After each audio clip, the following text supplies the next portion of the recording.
Good day. The Ministry of State Administration is currently hosting a key coordination event at the City Aid Hall here at Malewana, involving the Territorial Consultative Council and the National Development Coordination Framework. Today's agenda includes the presentations from municipal authorities who are unveiling both their annual action plans and the integrated municipal development investment plans for the year 2026. This high-level meeting is part of an ongoing effort to ensure the local development's priorities are in line with the national strategies. We'll continue monitoring the event and bring you updates as they come along. Atividade sira ohin ia município sira au hosi sukus. Ia fevereiro ou março bolunara encontro interministerial sira.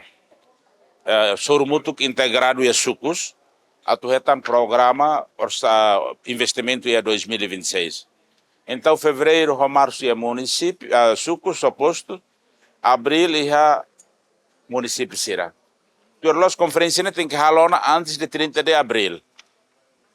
Antes de 30 de abril, mas depois de ter a luta nacional e mas foi na rua falei hoje. Sormuto que dane atu confirma dados e cusleu.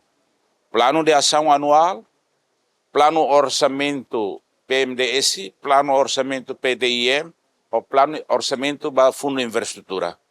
Fundo de infraestrutura, aussi resultado nesse haruka para Ministério do Planejamento e Investimento Estratégico. Fundo para PDIM tem que haruka na Bahia, Ministério das Finanças. Tuirlei, 500 mil mais crai tem que estar no orçamento municipal. Mas a realidade está lá, né? 500 mil, 90 mil, 100 mil, Ministério Balão se usa ela. Mas por los na bela também serviços se nulo recensia, o governo central forte na Bacrai. Também com o diretor da agricultura, diretor de saúde, diretor de educação, diretor de obras públicas, diretor de planeamento todo município serniano. A autoridade ser tem que apresentar e tem que defender o comitê de revisão orçamento. Orçamento tinangkoto Baraclio Laudiac. Município da Rua, quase 30% a 40% orçamento fila a cofre do Estado.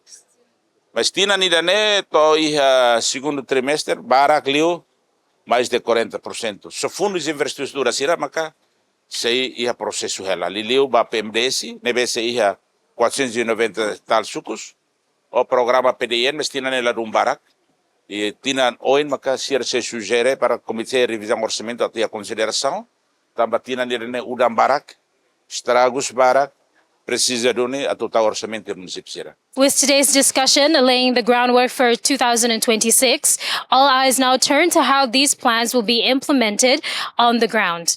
That's a wrap for today. Thank you for watching.